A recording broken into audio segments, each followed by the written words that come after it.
Cam tells us all the time when Miami's at its best, it's about speed, speed, speed, speed all over the place. That is the best in college football. We've got some speed coming to Coral Gables. We will discuss, as well as 5 total players through the transfer portal over the past couple of weeks, right here at Hurricanes Live, right here at the Voice of College Football. So get on in here, bring a friend or 2 or 50 with you, and we'll talk some college football.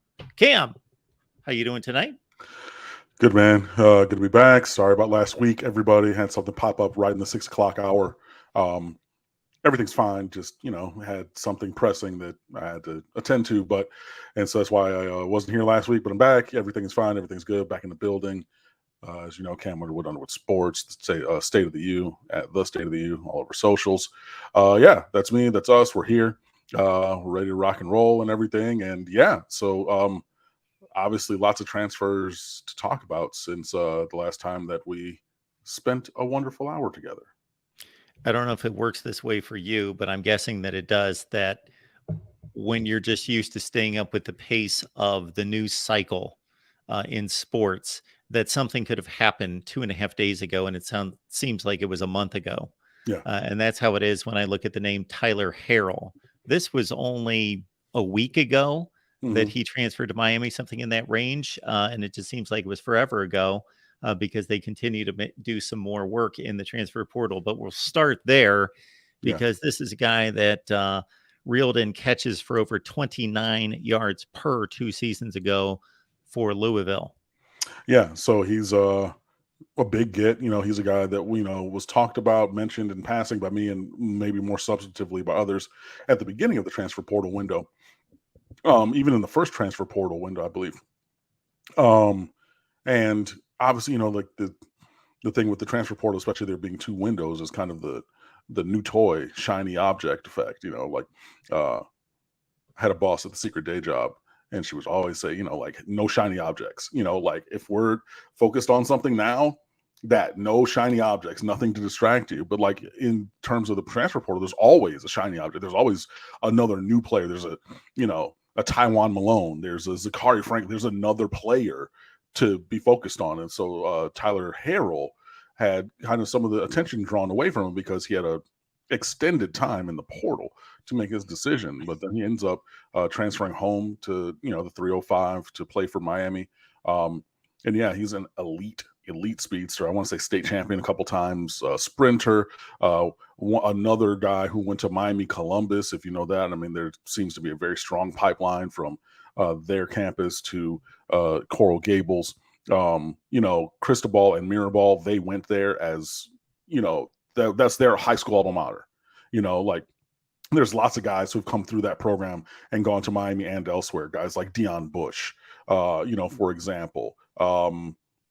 And I mean, there's so many more who've gone to Columbus. There's even other guys on the roster currently who probably I'm forgetting.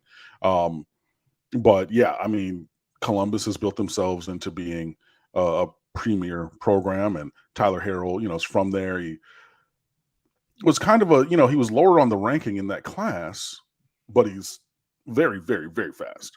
So overall, you might have wanted other receivers, but if you're looking for speed, he was a guy that, Miami wanted, but like we wanted other receivers more. So then he ends up going to Louisville, Louisville, who's done really well at the bottom part of that first tier of South Florida recruiting for a long time. They've really put a focus on, maybe we're not going to get the All-Americans, but like we're going to get really good players, and he went up there and like say, 2 years ago, what was it? Almost 30 yards a catch, bro. Like give him a crease and he's gone. So then he transfers to Alabama. He goes through was ankle and foot injuries. And like, obviously for a guy with speed, that's going to curtail your effectiveness some.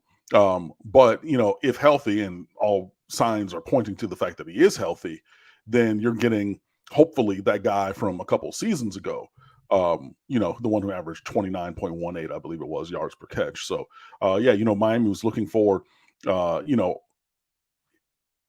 receiver help, period, point blank. Like we need that, when after the spring, if you're looking at really like Ray Joseph is going to be the guy to do something, Hopefully Colby Young takes a step forward. He could be like decent, but I'm not sure that he has the wiggle, that you need to even kind of create separation, because you're not going to moss everybody every single time. And then Xavier Restrepo, just the, nice security blanket for Tyler Van Dyke. Like, yo, we need more. So you go get Tyler Harrell. That's more. And again, that's punt return, kick return, however you want to use them. You can throw it long to him because he's going to run past everybody. You can throw it short and let him work and go. Again, if he's healthy. So that's the big one in terms of the transfer portal in the last 2 weeks, but he's not the only one. Jade Richard went to my erstwhile one-time dream school of Vanderbilt, and then he is transferring to Miami. He's a 6'2" corner. So you get some of that size that we're looking for at cornerback on the outside. And he has 3 years, I want to say, remaining of eligibility. So hopefully Jamil Adai can, coach him up. AJ Allen from Nebraska transferring down. This is a guy who I tweeted it from his Nebraska roster page. His nickname in high school was Quick Six as a running back, because he could take any play and go to the house. I think he had damn near 2,000 yards rushing. He's from Louisiana, so he's playing good competition down there and things like that. So, you get him to help balance the running back room, which is really great. So you're hitting all of the areas that we talked about needing help. Again, over the course of these months and weeks on this show here, like, guys, we all know what we're talking about. Like, you who are listening and commenting, and me myself also, and Mark as well. Like, we know what we're talking about. So we're like, hey, we need help at wide receiver. You go get Tyler Harrell to address that. You need help at running back because you would like another depth piece, because, the mythical creature of Donald Chaney Jr., does he stay healthy? You've already had 2 setbacks in Trevante Citizen's recovery. Does he get healthy? Does he play again? You know what I mean? Like, so, you go and get Jade Richard. I'm sorry, AJ Allen, whose stats I believe you're looking at right there. Yes. From last season. Very highly rated recruit. He's a 4-star out of Louisiana. So very highly rated recruit. I think he was a top 10 running back in his class that year, a couple years ago. So that's pretty good. You get Anthony Campbell along the defensive line from Louisiana Monroe, 6'7", 265. I've seen him listed as high as 280.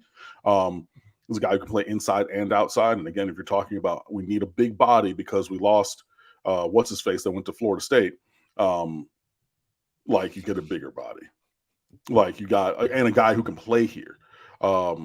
You know what I mean? So Anthony Campbell, I mean, if you put him in the rotation, he's not necessarily going to be a first-team All-American, but if you put Anthony Campbell at that size, inside or out in this defense, this attacking defensive line being coached by Jason Taylor, who, again, crafted a Hall of Fame career based upon length and using that length effectively. Like, that's pretty damn good. And the last one might even be a bigger get at wide receiver than Tyler Harrell, who, while good, is more of a one-trick pony than Shamar Kirk from Reedley College, JUCO in California. This is a guy who's 6'1". He can, I think it was more than 1,900 yards or 1,800 yards across 2 seasons out there. He's fast and he's sudden in terms of, his quickness and athleticism, things like that. This is a guy who he can definitely play outside. He can definitely play the X or the Z. And you need that as well. And this is a guy who, I mean, if you look at his highlights, man, it's not just talk. He does it on the field. And yeah, getting him. So you get Kirk, and he's more of a well-rounded wide receiver option. On top of, you get the speedster Tyler Harrell, who can play pretty much anywhere, right? Because of his speed, because that speed will play inside, outside, anywhere.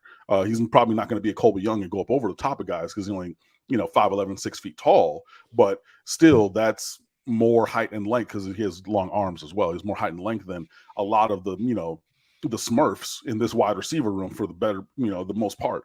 So you got Kirk and Harrell, at receiver, Allen at running back, Richard at cornerback, and Monroe, that's not Monroe. It's Campbell from losing man and Monroe, along with the interior defensive line, who could also flex out to edge. Yeah, in the last, and we were running down this before we started. It was like, yeah, it's been, some of these players have been committed for, 12 days, at this point, you know what I mean? Like, or it's been pretty much right after the last show we had 2 weeks ago. But getting those 5 on top of what you already have gotten in the transfer portal, it's not perfect, but Miami continues to find the right fits to plug the gaps on this roster and improve the overall roster moving into this season. And I think that there's probably still more that needs to be done. But, when you add those 5 on top of the guys that you've already added, and some, these are already on campus. But Jaden Davis, Terry Roberts, 93-year-old Cam McCormick, Branson Dean, Matt Lee, Francisco Mauigoa, Thomas Gore, Devontae Brown, and Javion Cohen. You add those 5 I just said to that cadre. This is what we're talking about with Cristobal of flipping this roster. I know that everybody's looking at like what Prime is doing in Colorado, and he's just dump trucking everybody off of that roster and starting from scratch. It's not that here in Miami, but like it's not too different. But I really like the intentional selectivity of the guys that we're bringing in on top of really a great recruiting class, or 2, but the first one was just a little bit of half a class, last year. But yeah, Cristobal and company are really doing work in the transfer portal. I really like what I'm seeing. It really gives me a little more confidence towards this season, because absent even those last 5 additions, wasn't really in a comfortable place personally with where this roster is. So I'm more comfortable where the roster is. It's not where it needs to be either this year or, in the short term or long term. But it's, markedly better, I think, than it was. So, that's really good to see. And hopefully this continues, And the numbers, of course, shouldn't be and don't have to be for Miami and Mario Cristobal taking over a top 15 to 20 roster in the country, what it has to be for Deion Sanders taking over the worst roster in the Power 5. Yeah. So obviously. Well, if you look, Cristobal and company, they're turning over since he's taken over here. The numbers are probably similar. In terms 2 years, though, in 2 cycles. Exactly, in 2 years. That was going to be my point. The raw number, yes, but like Prime is just trying to literally just, I went to work and the power went out. So I came home and the power's blinking and I'm not sure. So I'm throwing everything away from the fridge and I'm going shopping for new food because I'm not sure about anything. So just, discretion being the better part of valor there. I'm just going to throw it all away. I'll milk, eggs, everything that's perishable. I don't know. I can't trust it because I don't know. So let's just all throw it away and get all new stuff, which is a very interesting paradigm because, it's one thing to do it in basketball when you have, at max, a 15-player roster, you know what I mean? Including walk-ons and everything. And one player can change the culture and everything so much. But in a sport with 85 scholarships and you're playing 11 guys at a time, you're starting 33 guys if you're talking about offense, defense, and special teams, even though there's probably some overlap there, but like that is a choice, but we'll see what happens. So anytime there's player transition or acquisition, I should say, in college football, whether that be from the high school ranks or through the transfer portal, at least for me, and I think I'm speaking for most, the obvious is to first go to either the recruiting rankings or to go to the school. If it's a current college player, where's this guy coming from? So you see Tyler Harrell, okay, Louisville, Bama wanted him. If they're going to sign him, then that means something. He did numbers in the ACC. We know what that is. But then you're talking about Shamar Kirk being a more complete wide receiver, and we have no evidence of that on the surface. So you're taking that from film evaluation or what else? Yeah, just looking at the film and reading the there's been evaluations by other people and things like that. So just looking and seeing. And first of all, the thing is from a size standpoint, I know that 6'1" isn't Shaq compared to, 5'10", but it matters. You know what I mean? Like, Amon Richards was 6'1", 6'1", 6'2"-ish. Stacey Coley listed at 6'1", but he was in that 6'1", 6'2". But like, you would not confuse either of them with being these, the Smurfs, the mainly slot receiver sized guys. And so that immediately stands out, that he's like a legitimate sized wide receiver. If you want to look in the league, you're talking about Stephon Diggs is 6'1", and he's a monster. You can look at other guys with that same similar height. So like, but it is noticeably bigger than 5'9", 5'10". So then you get that. And then, watch the film, man. And everything. So, and then, just seeing, what others have said and written about him as well. And then you marry all those things together. You look at it like, and from an alignment standpoint at Reedley, he's playing outside like most of the time. So then you see him do that. And I know it's JUCO and everything. So, I'm not saying that it's, that you're getting a first team All-American right now, but you're getting somebody with a performance profile that is different than a lot of the other receivers on the, the ones at the top of this rotation, absent Colby Young, right? Colby Young being 6'4", 6'4 and a half, 6'5", whatever it is. Got it. Frank Ladson, he was a high school All-American, but he's looking like he's just a guy. Michael Redding Jr., he went to IMG, but he's looking like he's just a guy. They're 6'3", the both of them, but like, if you're not separating and you're not catching the ball when you're on the field, what effectiveness does that have?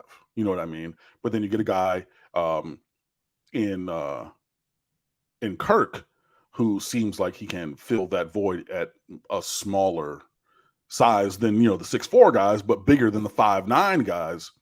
You just kind of put all that together. Our guy, Kylo Ren. Did I get that right that time? It's 3 syllables or 2. Kylo. It's an O in the middle. Kylo Ren. Kylo Ren. Yeah. Miami Kane, thank you so much for being here. Appreciate the contribution.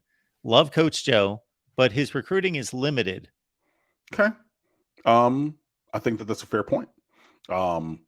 Jason Taylor's probably taking the lead on most of the defensive line recruiting, but I think that we're going to see this year, even if he's kind of an ensemble cast member, not the star of the group, I think that Joe Salavea does still have great value.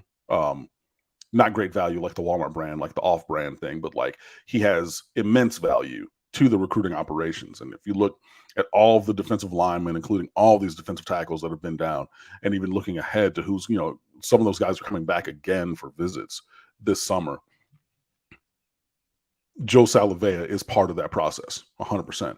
And I think that you're going to I am hopeful that he shows that he has a little bit more range in terms of recruiting than he has demonstrated so far. So I agree with you to this point, and I think that's a well-made point. Like, his recruiting has been, to a measure, limited. If you're looking at the guys that we just got in the transfer portal at defensive tackle, I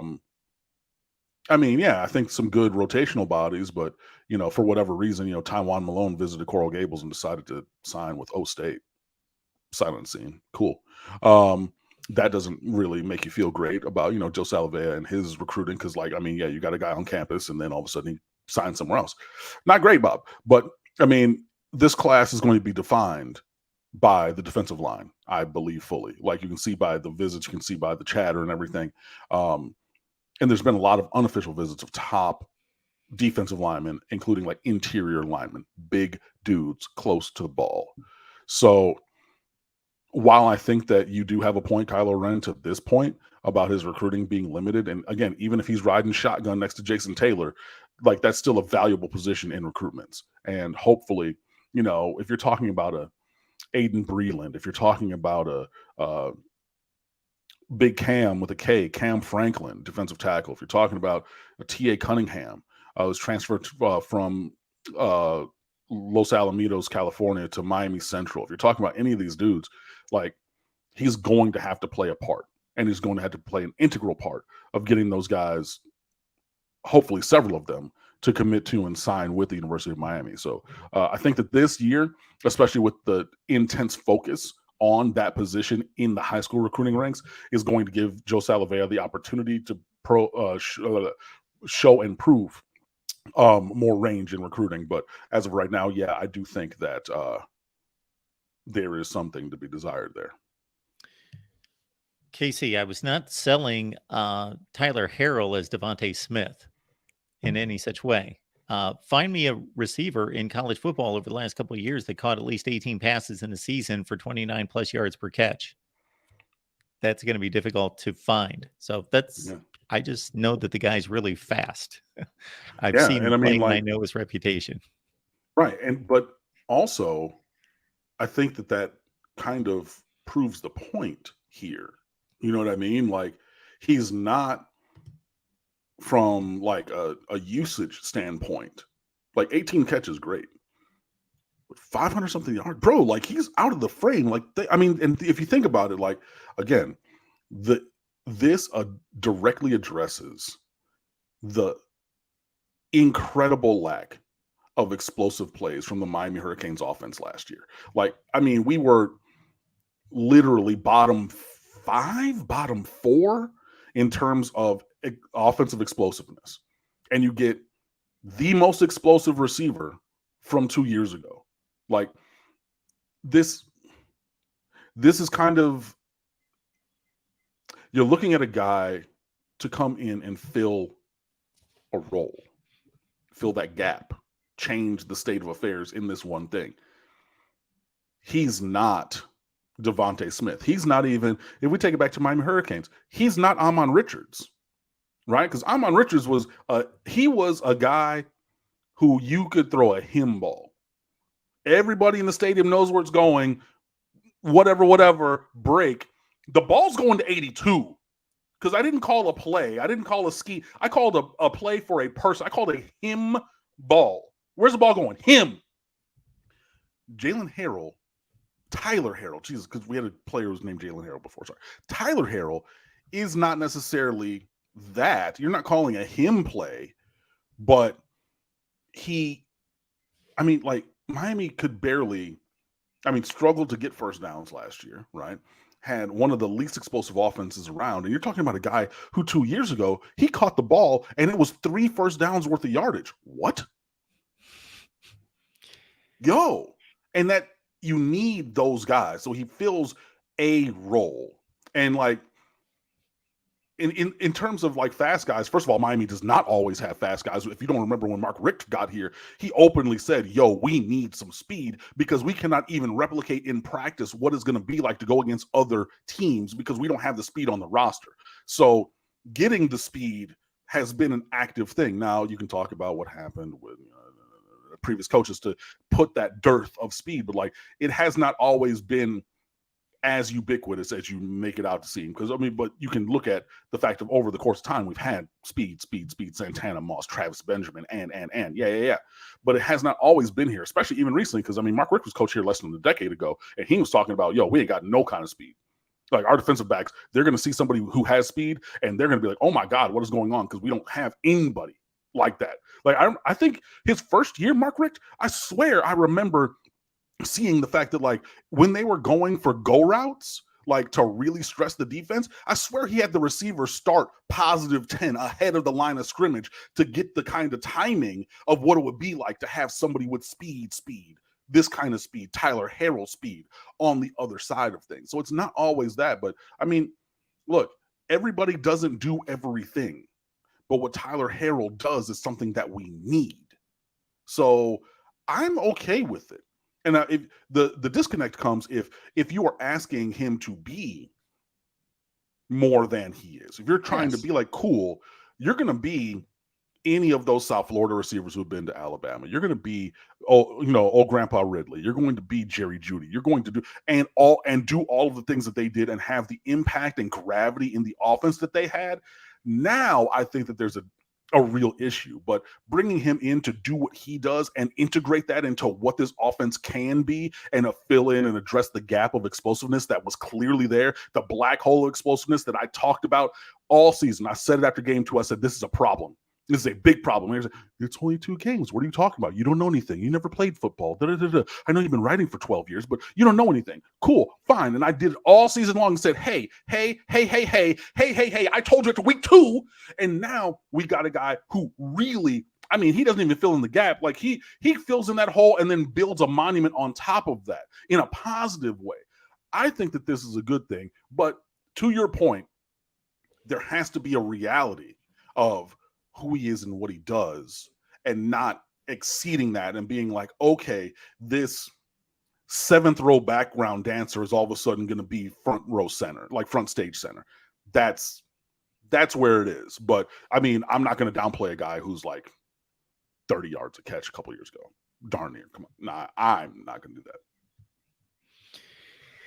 Well, first of all, I talk to people that have varying degrees of football knowledge all day, every day. And I can't imagine anyone would question your football knowledge. Number one. Number two, in terms of Tyler Harrell, again, yeah, this is not the guy that's going to go 6 catches, $105 every game, just consistently like Charleston Rambo did a few years ago. It's pretty much, you could almost put it down every game was about 6 or 7 catches for 100 yards. Yeah. He's not that guy because doesn't have the versatility of routes in his back pocket and all those things. But he's the guy that's going to go 2 catches, 50 yards. One of them's going to change, hopefully, a drive and produce a touchdown. Then the next game, he may get 1 target and get underthrown, overthrown, and doesn't even get a catch the next game. Then the next game, 1 catch, 37 yards.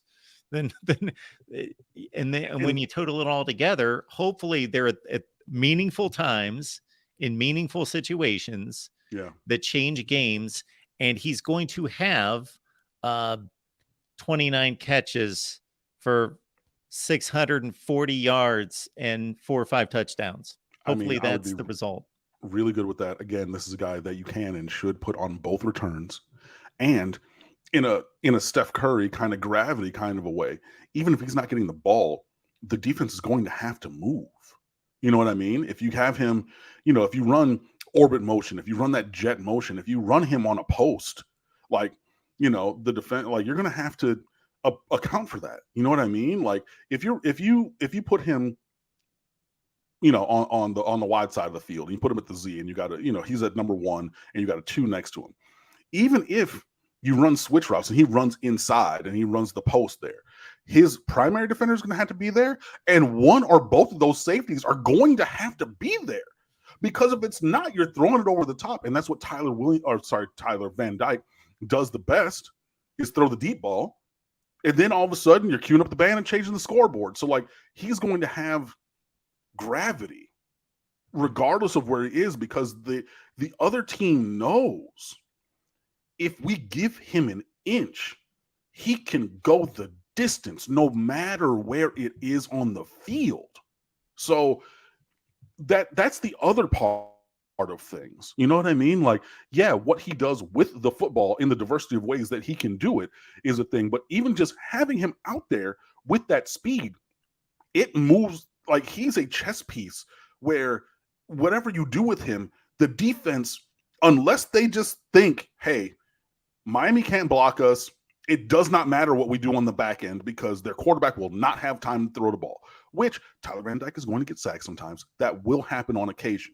But there's no way that any team on our schedule, Clemson, Florida State, Texas A&M, the top, North Carolina, the most talented teams, and everybody else on down, none of those teams are going to just say, hey, man free all day. We don't care, right? Because you could realistically have Brashard Smith, Ray Joseph, and Tyler Harrell on the field at the same time. And it's just whatever. Like, we're going to play like whatever was called, boom. You got the man in front. It's recess. Stick your man, and that's it. And with no help over the top, we're not going to tilt the coverage. We're not going to do anything else, because we're bigger, better, faster, and stronger, and they can't block us up front. And there's not even the scintilla of a chance that ball comes out towards Tyler Harrell. Do it if you want to, right? But I don't think that anybody is that brazen, because they've seen the kind of speed that this guy has. So, I mean, again, am I expecting, him to eclipse Charleston Rambo's catches in a season? No. Am I expecting him to, have the, or I think it was Rambo had catches and yards in the season, I want to say. Do I expect him to break both of those records? No, but he's a big upgrade, I think, for this offense, and his kind of speed, it affects everything. And like, look, we've seen how other teams have affected what Miami does on defense with their speed. And now we're building that kind of diverse wide receiver group to be able to stress them in a similar way. It can work, but again, everybody in their role, and the role can, maybe contract or expand 10-15%. But with the kind of speed that Tyler Harrell has, man, again, you get him the ball, there is a threat, just like with Ray Joseph. There is a threat that he can go the distance every single time. Casey is also bringing up the guy that we talked about last time we got together, Zachary Franklin out of Texas San Antonio. Have you heard any rumblings about where he's interested? Have not. So, I mean, I would still like Zachary Franklin because he's big and productive. I push back respectfully on Brashard Smith because Brashard Smith has one play where he's done that ever. And I don't know, maybe, and even this is with Rhett Lashley as the offensive coordinator, he has not shown the same effect on opposing defenses that Tyler Harrell has, or that I think that I think that Smith is the third of three in that listing at this point. So yeah, I don't necessarily agree that Smith can do everything that Harrell can because he has yet to do it so far. So I need to see that before I believe that. And with Ray Joseph, again, that's another guy. But and speed on top of speed on top of speed is great, but he's a true freshman and has not done it at the collegiate level yet. So that's why I think that we saw a need here, and everything. So we always have fast guys. I mean, like, yeah, but like again, if all we're doing, and like we've run Brashard Smith on a variety of routes. I know people are like, oh, we only run the jet sweep thing with him. Yeah, but if he was also like that, maybe he makes a guy miss and then he goes, but he hasn't done that on the jet sweep stuff, right? He did it on the fake jet wheel that one time. But that was more like a packaged play. Like we had, shown that motion before, multiple times. And all of a sudden, then we go to the wrinkle on that. And then as the defense steps up, he just kind of snuck out kind of a thing. And then he was gone, right? But if I can name the one play in 2 years, then saying that he can do it, is doing a lot of heavy lifting there, is my point. So I still think that getting Tyler Harrell is a good get.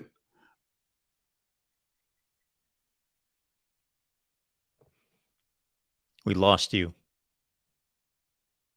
Hey, Cam, we lost you out of nowhere.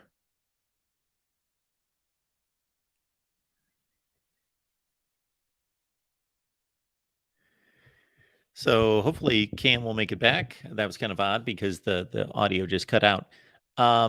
Miami Hurricanes live every Wednesday, 7 Eastern time. And we appreciate all you being here. Also consider the Cam's here giving up his time and his expertise and his knowledge each and every Wednesday. So please support us in any way that you can. That can come in a number of ways. Certainly, you can hit the like button and support the channel there. You can bring in others.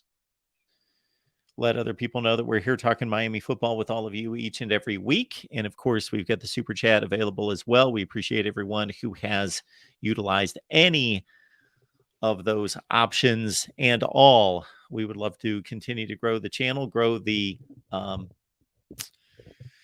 specific show here on Wednesday night, because we would love to do this. For as much as Cam and I love to talk college football with all of you each and every Wednesday, we are giving up our time, and Cam in particular. So please consider the donations and supporting in any way that you can. Mic check. You can hear me now. Gotcha. Yeah, my internet was throttling, so I had to restart my router. There wasn't even a pop or anything. I know. Audio buzz or anything. It was just silent all of a sudden, just clean. Yeah, I was clicking everything, and it just So, anyways, we're back. But yeah. I'll give you my take on the transfer portal, especially at this stage of the game, and you let me know where you stand on this. That it's a bit overhyped in regards to people thinking it's analogous to free agency in the NFL. Okay. There's a large majority of these players that were discarded by their previous team, maybe in a polite way, but Hmm. discarded by their previous team. Now, they still may be valuable in a different fit with a fresh start somewhere else. However, I just think there's there's a buzz, there's a news element, immediacy, Hmm. and just the sheer uh, craving that fans have for change and the new thing that draws them to the transfer portal and who can we get? And oh, we got him and we got him. Where in actuality, there's a small percentage of those players that are really impact players. Yeah. Maybe outside the quarterback position, we see a lot of big quarterbacks, Sam Hartman, Devin Leary, et cetera, in the transfer portal move on. Shoot, I was doing a preview in the Big Ten. And it seemed like every quarterback was a transfer. But to look at the other positions, it just appears as though there's a large quantity of program type players, Hmm. more so than what the buzz is surrounding the transfer portal. Yeah, and I agree. And this is the thing that Bud Elliott talked about. If you remember, like the COVID recruiting year, there were no visits and very, very limited evals because it was coming off of because like COVID hit in March. So you didn't really get anything after like state championships of 2019. You know what I mean? So maybe you got to see a kid in their physical frame, in that little early January, February on campus, coaches go to the high schools and like shake hands kind of a thing. But past that, you didn't get the um Coleman. Yeah, I mean, it would be great. You didn't get that full evaluative spring and summer. You know what I mean? Um, and some people did. Um, some states had their fall seasons. Other states didn't.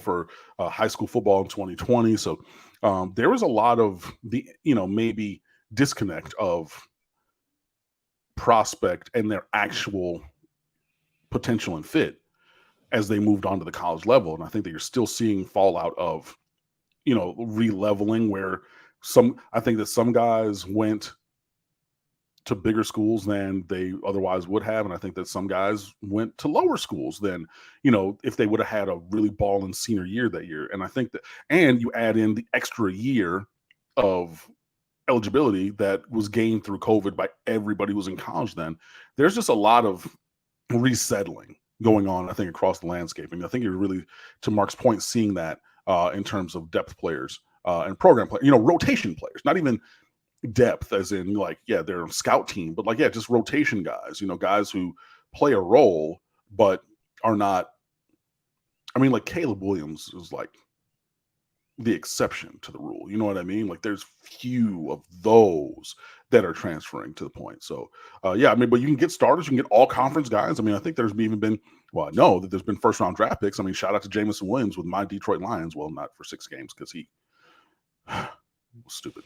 But I'm like, dude, like I know the facility in Allen Park, bro, literally step onto the public street before you hit place bet. Like that's all you had to do. Don't do it in the facility. And he wasn't betting on football and he wasn't betting on the line. So that's why he only got 6 games. And I mean, his value is high enough where like, yeah, the other guys who have 6 games and you're like a borderline, 52nd guy on a 53-man roster. Bye bye bye. And the other ones who are betting on football and they're going to get a year plus, yeah, bye bye bye bye bye. But Jamison Williams, number 9 overall pick, and who was Jamison Williams and like transferred and like was a first round pick to the point of my statement.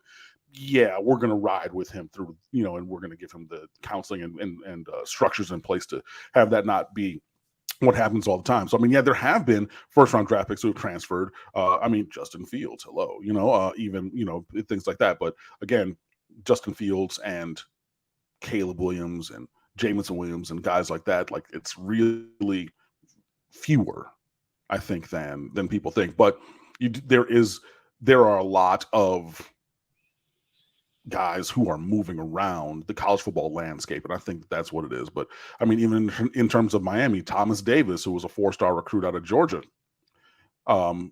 is in the portal now, and basically, he's a 6-foot-ish defensive end, and yeah, he's twitchy and has a high motor, and was first team All State in the state of Georgia as a high schooler, and I think that he had value, but like respectfully, you're going to play for Manny Diaz. You're not going to play for Mario Cristobal and Jason Taylor, a defensive end at the University of Miami right now. Not on these Miami Hurricanes. On those a couple years ago, yeah. These right now, no. And he's a guy who leaves. So I think that, yeah, there's more of those.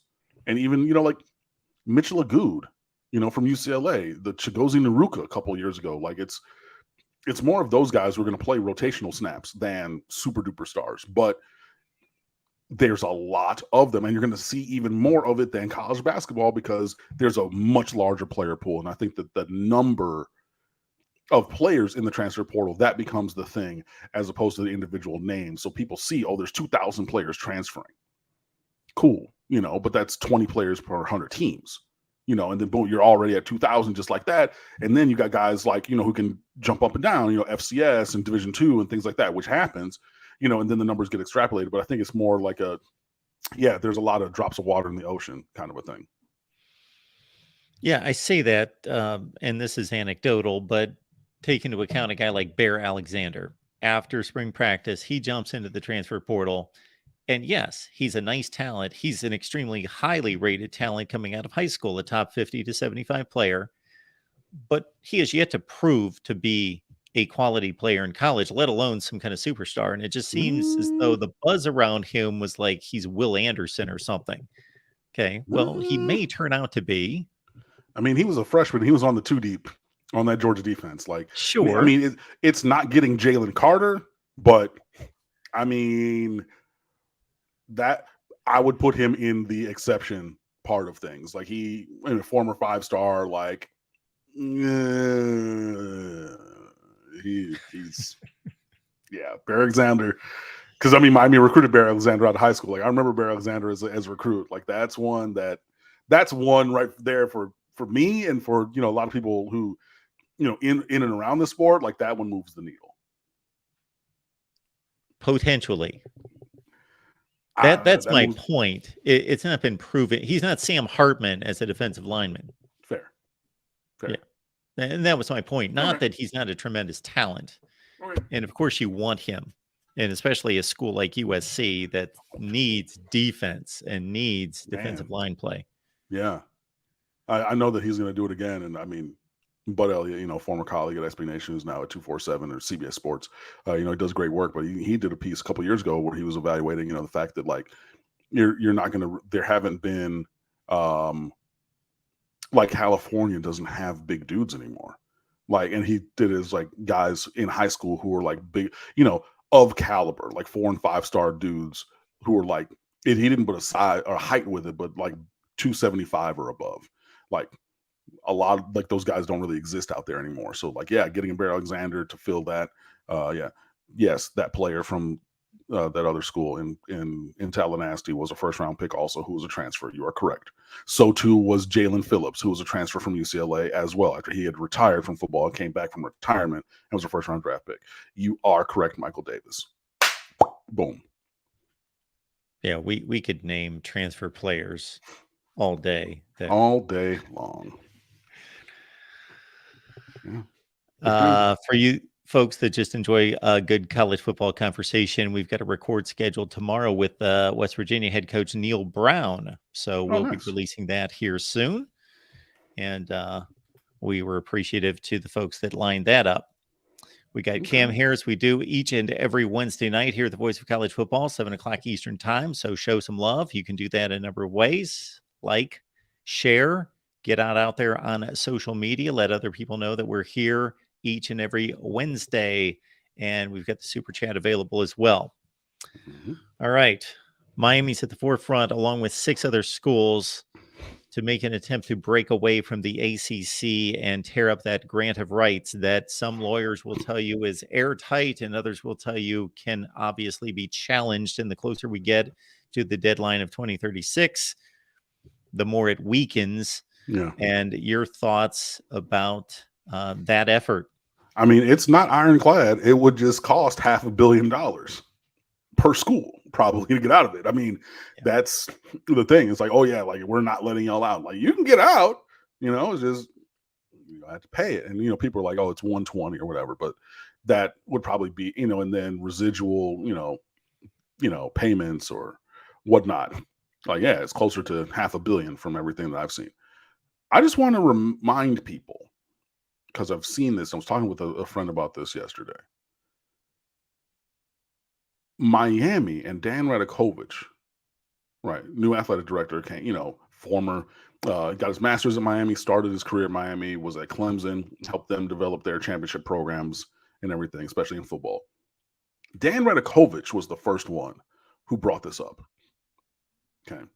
This has been reported and verified. He was the first one. This is way before Florida State buddy brought it up.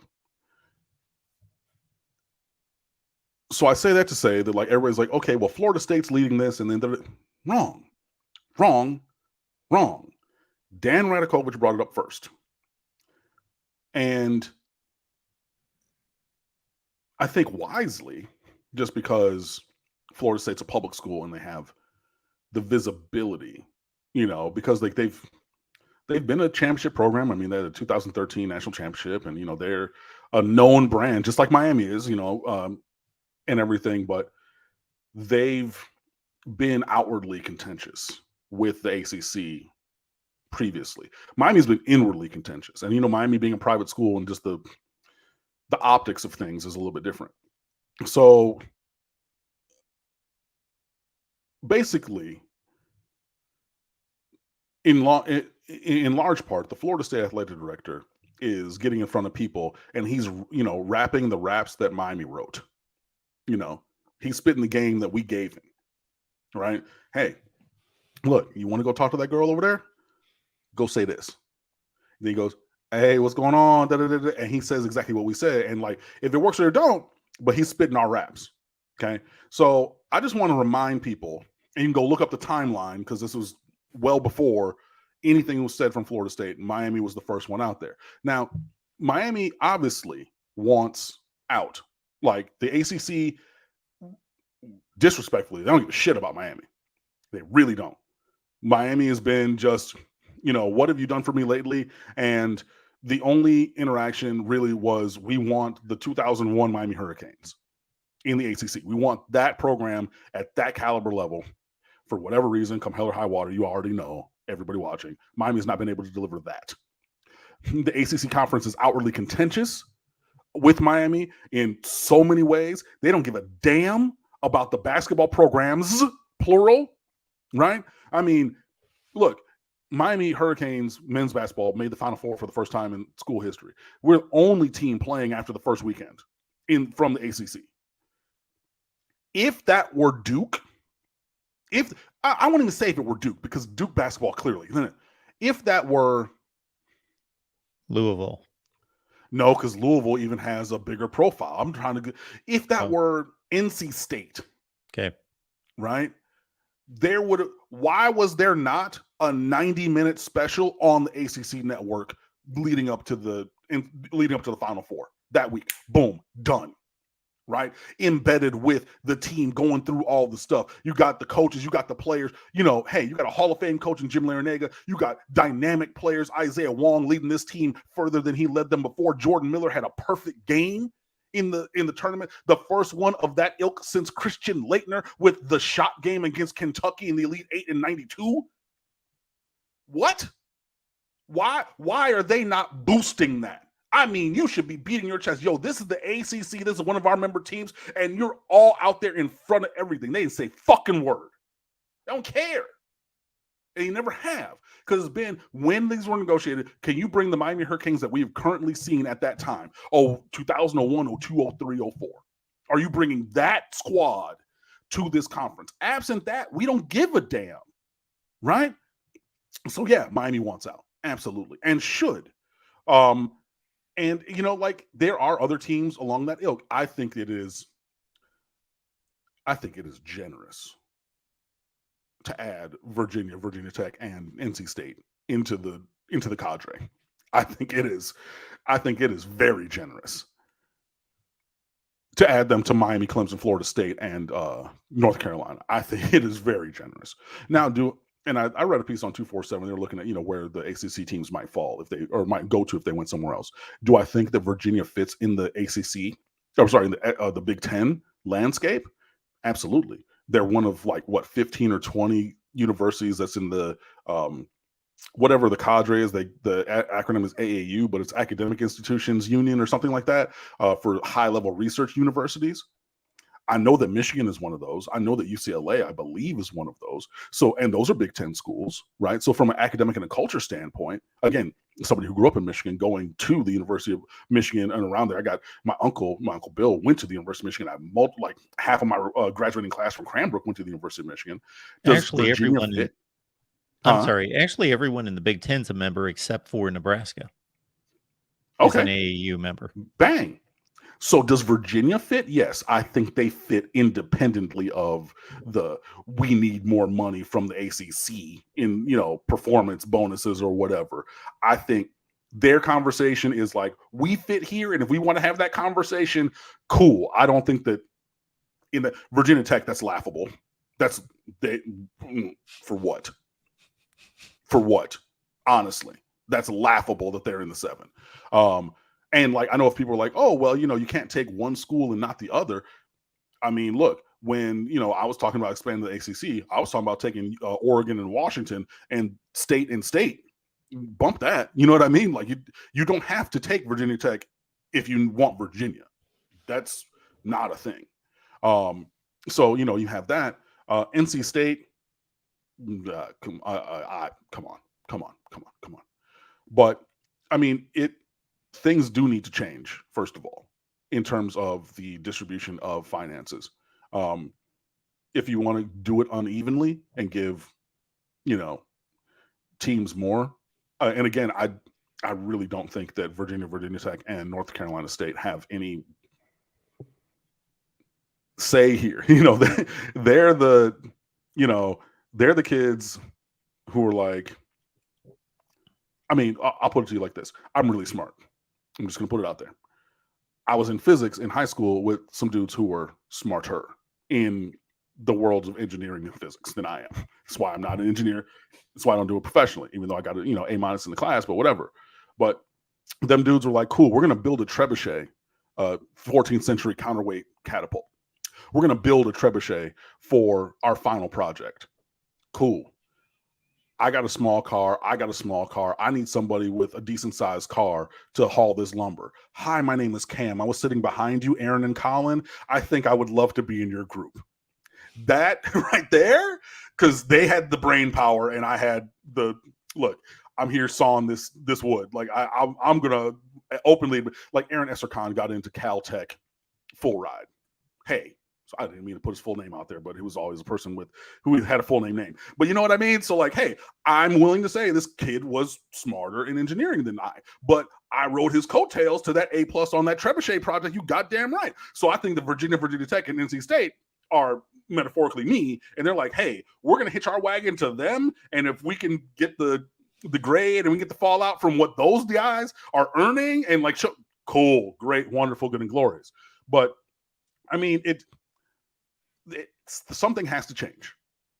Period, point blank. And if we're going to be very serious about it, I mean, hey, you know me and my anecdotes, but very seriously, and again, I'm accepting Virginia Tech, and North Carolina State because I don't think that they fit at all. Whatever, be mad about it. But Miami, Carolina, Florida State, and Clemson, yeah, need more money from the conference. And I think that's just period, point blank, because there's a gulf between what the Big Ten schools are getting, what the SEC schools are getting, and what we're going to be getting in the ACC. And the part of the grant of rights where this comes in, at the time that the ACC network came around, basically what happened is ESPN saw the ACC coming from a mile away. Like, y'all want this, y'all want this, y'all want this. What are y'all willing to give up to get it? And then they came back and said, well, we're willing to talk about blah, blah, blah. And ESPN said, cool. Get all of your teams to, again, from the time of negotiation, not the time currently, but from the time of negotiation, get everybody to sign a 20-year grant of rights. You do that, you get a network. They said, cool, we're going to do that.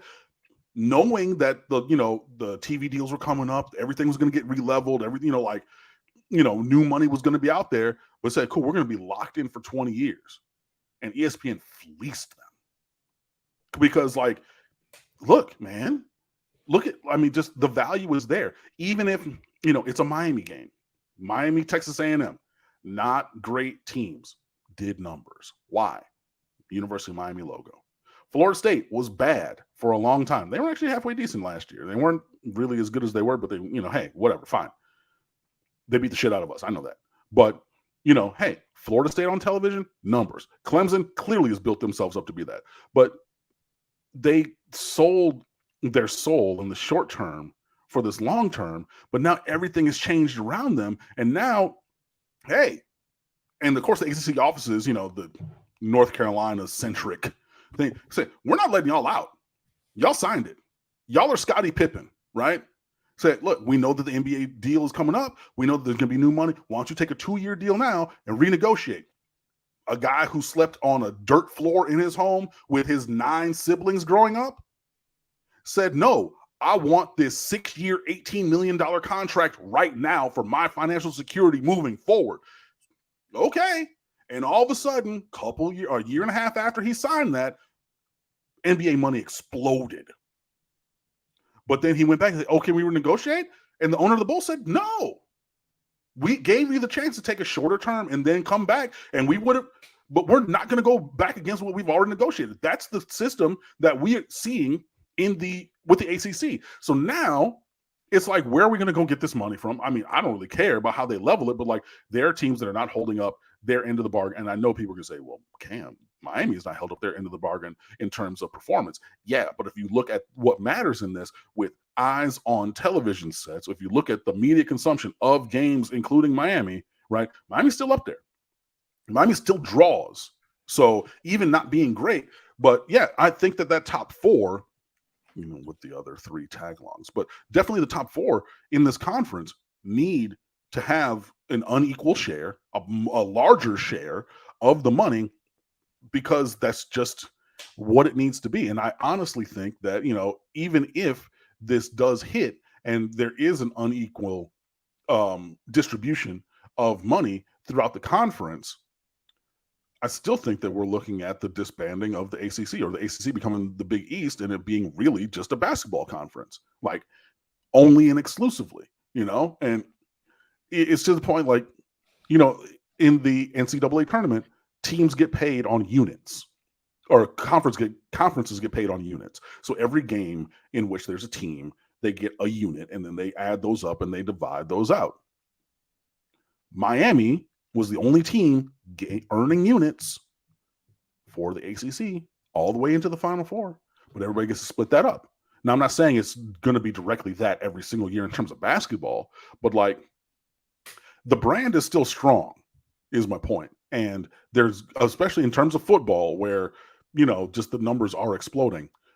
Those teams at the top of the conference, Miami, Clemson, Florida State, North Carolina, are going to have to get a larger share of the pie.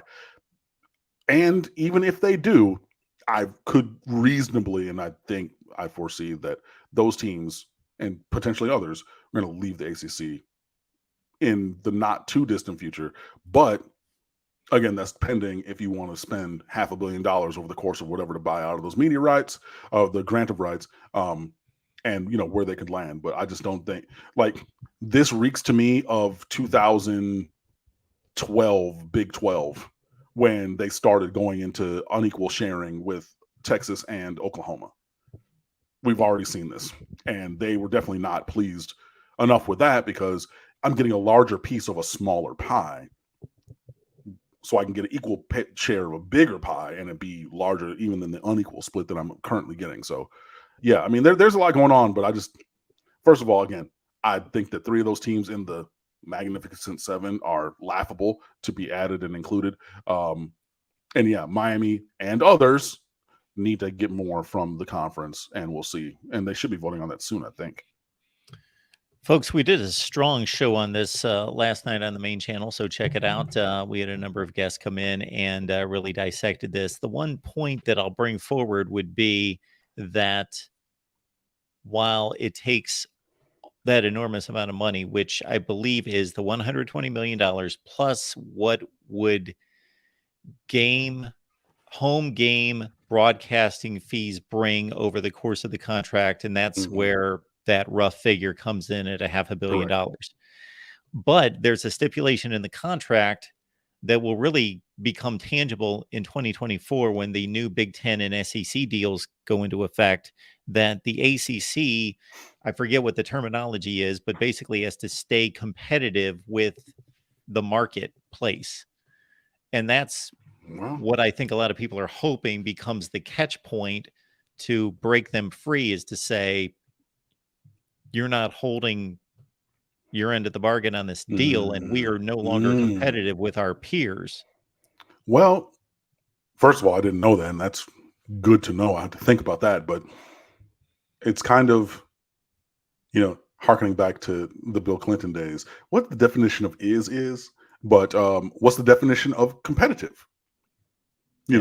Like, is competitive within 30%?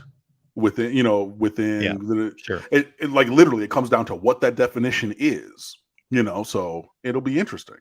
And that's a good point you bring up, because I've had other lawyer types say that this contract seems on the surface to be written terribly, but it was actually written well in a terrible way, in a very convoluted and awkward way, to use terms just like that would be difficult to define and get around. Okay. Yeah. And that could be part of it as well. I think there's two basic reasons why the ACC is earning less money than the other two major conferences, the two that are starting to drive this sport. One, you eloquently outlined that they got shafted by ESPN, and ESPN saw them coming and they cut a bad deal. So that's one component. But the other component would be that on average, ACC games do not bring in the eyeballs that SEC and Big Ten games bring in. Yeah. And I mean, so that's part of it. The conference is not worth as much as the other two conferences in football. Fair. And I mean, you think if you have the CBS and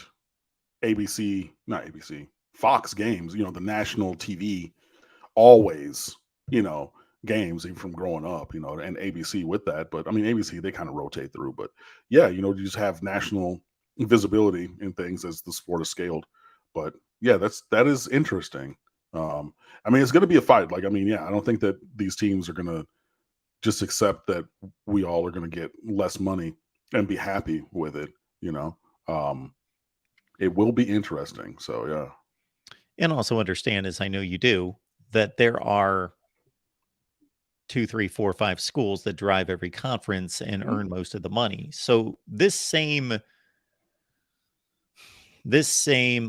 initiative, this same fight could be taken up by Ohio State and Michigan, and to a lesser degree, Penn State and Wisconsin, let's say in the Big Ten. But when you're earning the most, I guess you just consider that part of doing business. But then also remember that you have the 2 LA schools coming in as well. Well, they're coming in, but I mean, but that's for the new deal, like, that matters. And then so you're adding the Los Angeles market, the second largest market in the country, in the footprint, like that.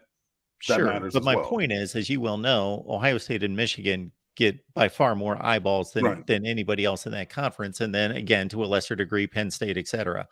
And they could go and say, okay, we're all getting 85 million, but if you do the math on the TV ratings, we should be getting 120 million. Right. Like, that all could be done in other conferences. That could be done by Alabama and Georgia and LSU. In the SEC. Why is Northwestern getting the same allocation as Michigan and O State? Why is Vanderbilt getting the same allocation as Georgia and Alabama? I get you. But I guess when you're making the most, you don't care as much. You're like, okay, we're fine. You're willing to concede that point. Just, hey, fine, they can have it. It'll help their academic programs. It'll help their students. Or athletic. It'll help them and everything. But, like, rocking this boat could destroy it for everybody. So I'm willing to take a minor haircut again at a way bigger number in total than, because I'm sure that, yeah, those teams are laughing at Miami and, Florida State and everything like, oh, wow, that's crazy. They accept that, kind of thing. So, but yeah, it'll be interesting to see where it goes. But I think it needs, in the interim or the short term, it need the ACC distribution paradigm needs to go to unequal, and then we'll see wherever the U lands. But I don't think there's going to be long-term ACC because they don't care about us, and we openly have wanted to leave for way longer than just since Dan Radakovich has been here. Trust and believe that. And I don't disagree with your evaluation of the 4 versus the 3 of the ACC 7. But while they're riding on the coattails, unlike your analogy, there is no obligation for the SEC and the Big Ten to take those 3 just because they're riding on the coattails of the other 4.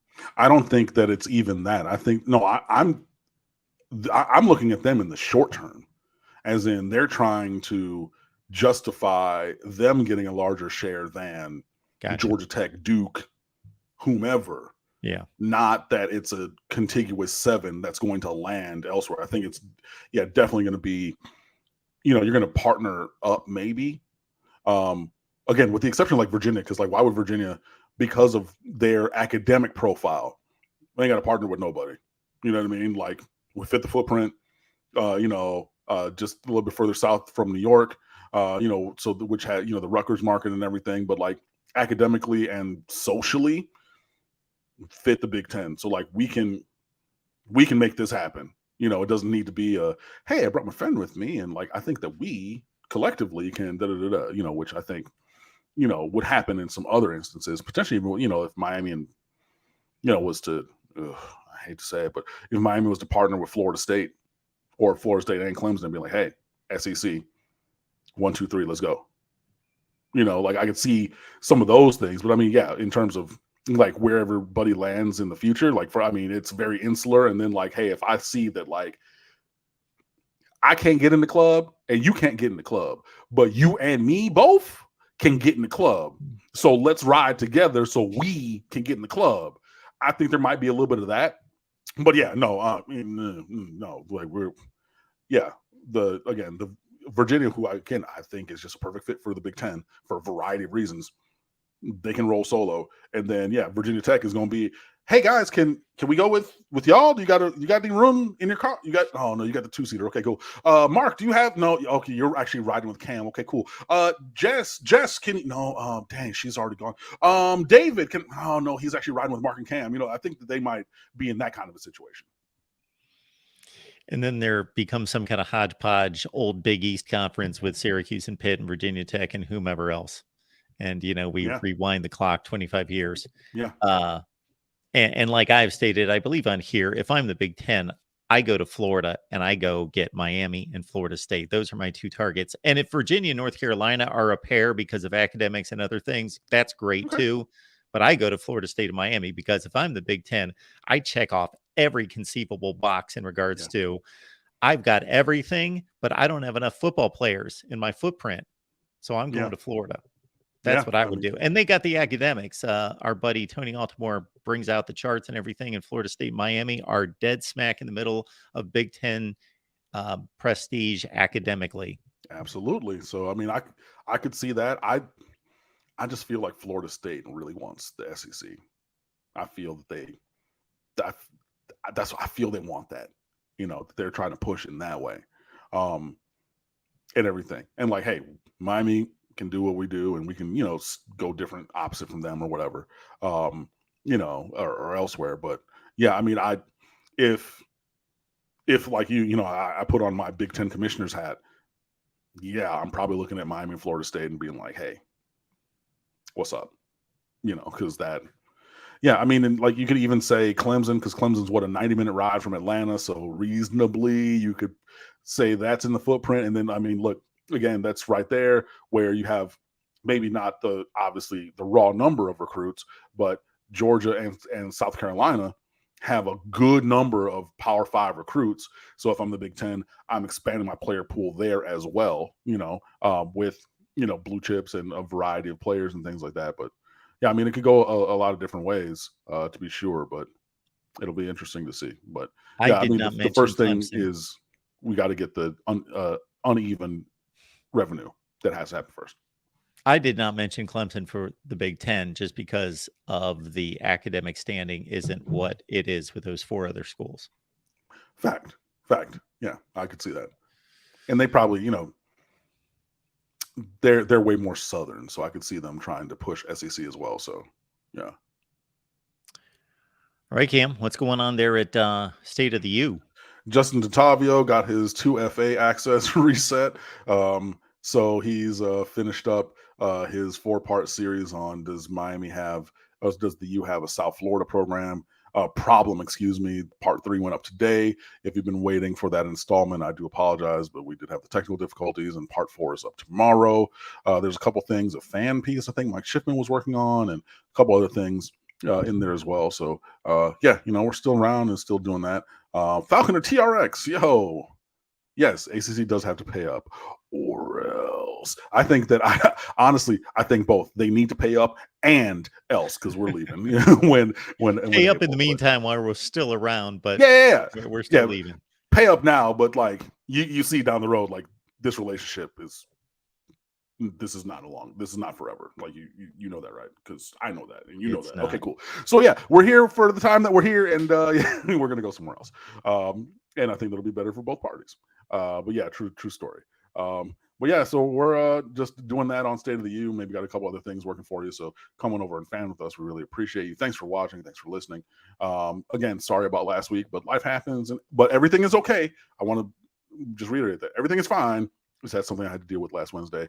Hopefully I won't, and then I will see you next week Wednesday as well. But yeah, man, we always appreciate the support, everybody in here. Thanks so much. Ran into another fan this week. God, I forget his name though. Shucks. I try to always remember the names of the people who I see out here in Fort Lauderdale, South Florida, who I run into. So I don't bite. I'm not. I mean, I can be mean, but I'm not mean or anything. So yeah, I've met a bunch of people who do support and watch and everything, and I really appreciate all you guys. Thank you so much for watching, listening, and all your support. And we'll see you soon. Absolutely. Cam, thank you so much for making this happen each and every Wednesday. We will see everybody back here next Wednesday. Bring a friend or 2 or 50, and we'll see you then.